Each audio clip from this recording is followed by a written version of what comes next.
Do you have an aging server or one that is well past its end of life? Before starting the replacement process, there are 5 questions you need to answer. What are your growth plans? Things like hiring more employees or implementing new applications need to be considered prior to ensure productivity and performance. What are your requirements?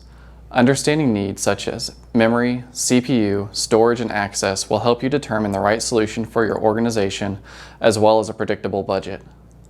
What is your budget? When you buy a new server, you're purchasing more than just hardware.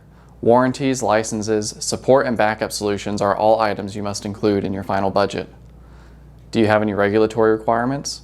If so, a server replacement is a perfect time to enhance your organization's security or adjust policies to improve compliancy. Do you need a physical server? An end-of-life server is a great opportunity to discuss alternative options. Cloud-based solutions often seem cost prohibitive, but when compared to the lifetime cost of a new physical device, the benefits often outweigh the slight difference in cost. To learn more about server replacements, cloud solutions, and everything else small business IT, you can click the link below or visit our blog at salvastg.com.